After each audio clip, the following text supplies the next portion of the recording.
chewing up my shoe, dude! Hey, stop pulling my leg!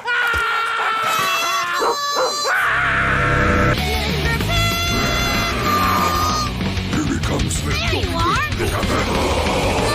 Hello, I'm Omnivorous, and we're looking at yet another Commander deck tech for my Magic players. The duo, Haldan, Avid Arcanist, and Pako, Arcane Retriever, let us focus on a spell-based playstyle using a toolbox of various counter and removal spells to keep opponents at bay so you can pull off the win.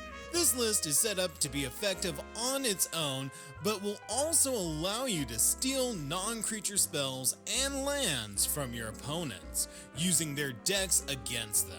Since we're not even using our own cards most of the time, we'll be able to pull ahead, but to stay in the lead, we'll grab some specific tools out of our box, and if necessary, take control over the board. Our Doggo will get big enough to put all of our foes down, and he'll do it with the help of some of his best boys. This commander deck is a blast. It's hilarious to have your friends look at you all game wondering if you will counter or kill their cards for you to be like, okay. Go ahead and hit like and subscribe if you're enjoying my videos. It goes a long way to help the channel. Haldan, Avid Arcanist, is a 1/4 human wizard for 2 generic and 1 blue. He has you may play non-creature spells from exile with fetch counters on them if you exile them, and you may spend mana as though it were mana of any color to cast those spells. Fetch counters? What the hell does that mean? Well, he does also have the Partner With ability that links him specifically to his elemental dog, Pako, the Arcane Retriever. Pako, Arcane Retriever, is a 3/3 elemental dog with haste for 3 generic, 1 red, and 1 green. The Doggo helps us understand his master as it has, whenever Pako, Arcane Retriever attacks, exile the top card of each player's library and put a fetch counter on each of them. Put a +1/+1 counter on Pako for each non-creature card exiled this way. So basically, the mutt will fetch you spells from everyone's deck, while his master gives us the ability to cast those spells as well as play the lands. The rest of our deck is a multitude of spells to counter or destroy your opponent's things, making sure the way is clear for your dog to enthusiastically tackle strangers sitting across the table. And Pako gets a treat every time it brings back something that you can use, giving it a chance to be a 7/7 the first turn it attacks. The dog can definitely do some damage on his own, but gets all the pickles when his buddy is with him. So the core of this deck will be our counterspell suite. We want them to be effective, plentiful, and cheap. We can give up some versatility in favor of lower mana cost, as we are hoping to build up a bank of them to use. To support our counterspell suite, we have Baral, Chief of Compliance, and the Malevolent Hermit. Baral's kind of a dick. He makes the counter magic cheaper and gives us a draw and discard every time we counter a spell, adding insult to injury as we nope our opponents. The Hermit will act as a counterspell, then turn it into a way to keep your spells from being countered, make sure they go through when it changes into the Benevolent Geist. Beginning our suite of counter magic are our 1 mana counter spells, An Offer You Can't Refuse, Flusterstorm, Swan Song, and Pyroblast are cheap and will often get the job done, keeping your doggo from harm.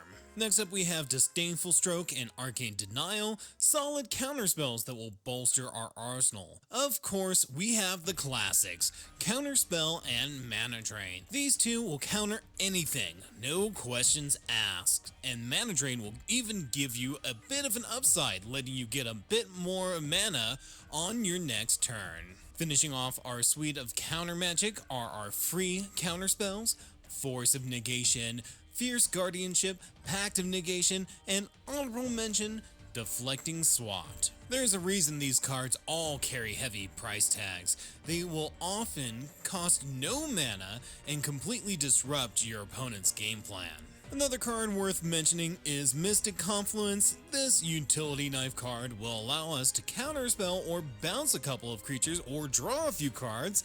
It's a little bit of everything. We have our counter magic suite, but we need to support that with plenty of removal, just in case opponents happen to have anything resolved. That stuff isn't going to be sticking around too long. At the foremost of our removal spells are Beast Within and Chaos Warp. This pair can hit any threat that is on the board. You can even give opponents a little something for their trouble so they aren't too sad about losing their best card. Kenrid's Transformation is a way for us to take out a troublesome commander with the upside of drawing a card when it enters the battlefield. To deal with creatures, we have Pongify, Rapid Hybridization, and Reality Shift. All cheap, effective removal spells that will add to our bank. Goldar's Bank. Curse of Swine will exile multiple problem creatures and turn them into tutus. For flavor, I tend to say, pigs! Y'all! Pigs! Man, I love Willow. Whenever I cast it to kill a board. Dealing with artifacts and enchantments, we have Force of Vigor, another free spell that will pick off 2 viable targets. We can also just deal with all artifacts or enchantments with Vandal Blast and Klaus Will, smashing all problem rocks to pebbles. We can counter or destroy our opponent's threats, but sometimes the board can get out of hand. So we have a few board wipes to clean things up and ensure that we are in control. These blue board wipes are the best. With Etherize, Cyclonic Rift, and Perplexing Test, we can bounce the board at instant speed. Even though opponents can replay their cards, it'll protect you for at least a turn and force your foes to reuse their resources all over again. Where blue bounces, red burns, with our red board wipes emulating Gyre and Volcanic Vision. Both of these spells are one-sided, leaving your opponents wide open for attack. One of the benefits of our commanders is the ability to put cards on hold to be used for later. This usually puts us ahead, especially if we end up using our opponent's cards instead of our own. Still, it helps to have ways to consistently draw cards and give us the card advantage. Archmage Emeritus will draw a card each time we cast an instant or sorcery spell, keeping us flush when we cast the spells we've fetched. This is arguably the best modal double-faced card printed. No clue why Wizards called them that, and I'm still looking for a better term than MDFC. In any case, Balaged Recovery will double as a land or a regrowth, getting you what you need back from the graveyard. The deck has a few basic draw spells in Expressive Iteration and Growth Spiral. Expressive Iteration will let us look at the top 3 cards of our library, giving us that variety and spice of life, whereas the Spiral will let us put a land into play after drawing us a card. Looking at the top card of our library and being able to cast or play those cards is a helpful way to control what we put in our fetched spells pile. Future Sight and the Reality Chip will let us do just that, giving us that control. We can get a key spell back from the graveyard or all of them using Mystic's Mastery, and Jessica's Will is an amazing way to get advantage, giving you 3 cards off the top of your library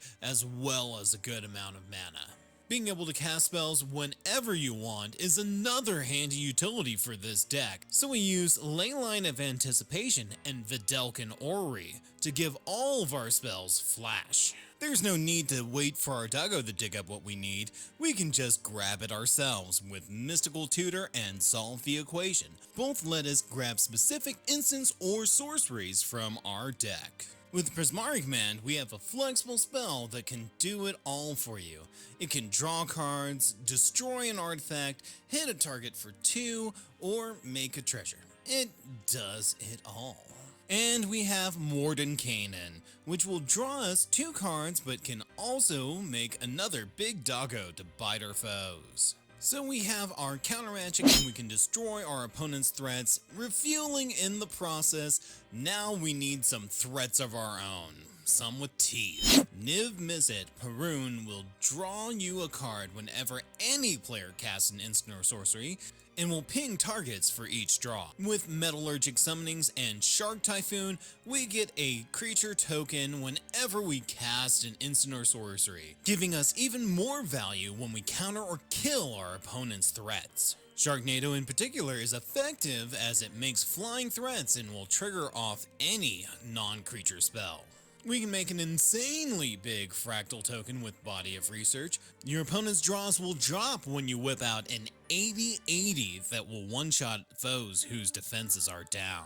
Even if it gets cock-blocked by the tiniest of chumps, it's still a threat that needs to be answered. Now we've got our alternate commander for the deck. It's Calamax, the Stormsire. This Thunder Lizard, as long as it's tapped, will copy the first instant you cast each turn, including your opponent's turns, then get bigger for every spell that gets copied. The Prismari Deans, Uvilda, and Nasari work well with our spell plan, but Nasari is the real star of the pair. This Efreet Shaman with Fiery Flare exiles the top card of each opponent's library at the beginning of your upkeep, letting you cast those spells. Then, whenever you cast a spell from exile, you put a +1/+1 counter on her. She even gets bigger off of the spells your Doggo fetches for you. The deck also has the boots, helping us protect our thick boys once we get them on the board. Swiftfeet Boots and Lightning Greaves should be considered for any deck that needs to protect specific or scarce threats. This deck is one giant ball of threat removal and counter spells, so we'll move on to ramp. The obvious pair of Soul Ring and Arcane Signet are also accompanied by Felwar Stone for its affordability. That 2 mana cost is hard to pass up. I personally like to keep the cost of ramp spells low to make them effective, so we have Farseek, 3 Visits, and Nature's Lore. All can grab lands onto the battlefield and all hit non-basics, which is valuable when grabbing Shock or Tricycle lands. And finally, we have Kodama's Reach because Cultivate isn't as cool. Supplementing our ramp package is Azusa, Lost But Seeking, and Oracle of Moldiah. Both let us play additional lands. We can even play the lands our dog fetches for us, with the added bonus that the Oracle will let us know what's coming off the top of our deck. So yeah, this deck is a little pricey, so I do have a budget list in the description. Here are the top 10 replacements for the budget list to help us get the cost of our cardboard down. Force of Negation has a hefty price tag. Negate brings that down a ton. Fierce Guardianship is dropped for Mana Leak. Mana Drain comes out and Tybalt's Trickery replaces it. Deflecting Swat is replaced by Redirect. We get rid of Force of Vigor in favor of Crocian Grip. Cyclonic Rift is really good, but also expensive, so we'll use Ether Spouts. Mystical Tutor is too much, so we pick up Dig Through Time instead. Oracle of Moldiah is dropped for Druid class. Level it up to keep playing lands. Flash helps us a lot, but not for the amount of cash Videlcan Ori will cost us. We'll go with Tidal Barracuda instead. And Jessica's Will is removed to make room for Red Elemental Blast. And that will do it for the deck. This one's a good time. The deck is a giant toolbox of responses to anything your opponent may play and will even use their own decks to disrupt them. I don't usually go for control decks, but it's hard to say no to Pako, the good boy, when he's breaking foes open and stealing their best spells. Let me know in the comments if you enjoyed the deck or how you'd add to it. Keep it here at the all-consuming Nerddom channel for more Commander, Magic the Gathering, and other nerdy content. Check out my Twitch where we play and analyze RPGs, flying through their stories and trying new builds. You stay hungry, and thanks for watching!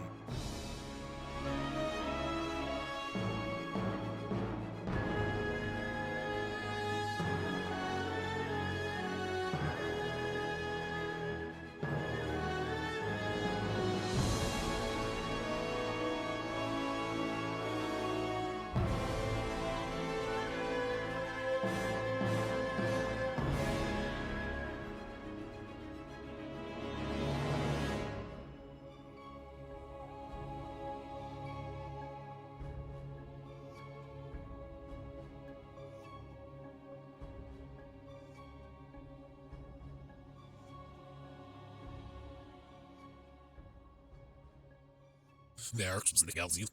Werk som snickels you. Werk som snickels you.